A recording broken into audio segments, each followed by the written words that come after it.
ભરૂચના હાંસોડ તાલુકાના ખરચ ગામ ખાતે આવેલા દત્તાશ્રય આશ્રમમાં 10 વર્ષની પૂર્ણતાને નિમિત્તે અનોખી અને ભવ્ય ઉજવણીનું આયોજન કરવામાં આવ્યું છે। આ ઉજવણી અંતર્ગત 6 અને 7 મેના રોજ વિવિધ ધાર્મિક કાર્યક્રમો યોજવામાં આવશે।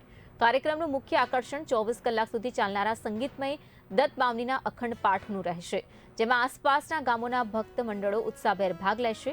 આવતીકાલે સાંજે 4 કલાકથી દત્ત બાવનીનો પ્રારંભ થશે, જે ગુરુવારે સાંજે 4 કલાક સુધી ચાલશે। આ ઉપરાંત વિશેષ રૂપે ગુરુવારે સાંજે 4 કલાકથી 51 કુંડી હનુમાન મહાયજ્ઞનું પણ આયોજન કરવામાં આવ્યું છે, જેમાં આશરે 1.25 લાખ પાનના બીડાની આહુતિ આપવામાં આવશે। સનાતન ધર્મ પ્રચાર અને માનવ કલ્યાણના હેતુસર આ કાર્યક્રમનું આયોજન કરવામાં આવ્યું છે। આ વિશાળ ધાર્મિક યજ્ઞને અનોખું બનાવવા માટે ખાસ સમાવેશ એશિયા બુક ઓફ રેકોર્ડ અને ઇન્ડિયા બુક ઓફ રેકોર્ડ નોંધાવવા માટેના પ્રયત્નો પણ થશે।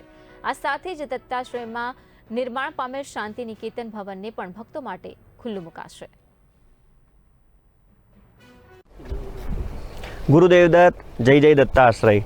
દત્તાશ્રય આશ્રમથી આચાર્ય મનનભાઈ પંડ્યા ખૂબ જણાવતા આજે આનંદની અનુભૂતિ થાય છે કે છેલ્લા 10 વર્ષથી દત્તાશ્રય આશ્રમ સેવા અને ભક્તિ માર્ગે ચાલી રહ્યો છે।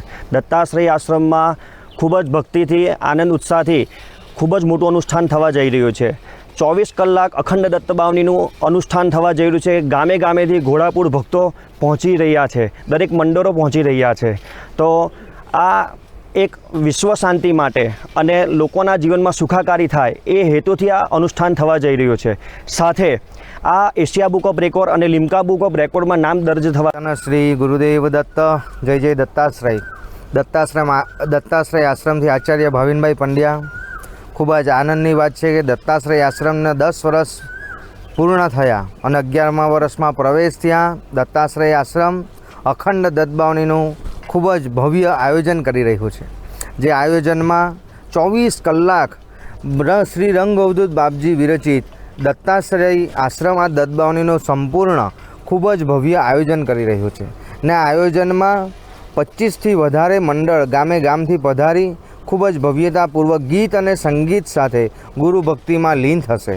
સાથે સાથે 1,25,000 નાગરવેલના પાન સાથે શ્રી હનુમાનથી યજ્ઞ, જે 51 કુંડોમાં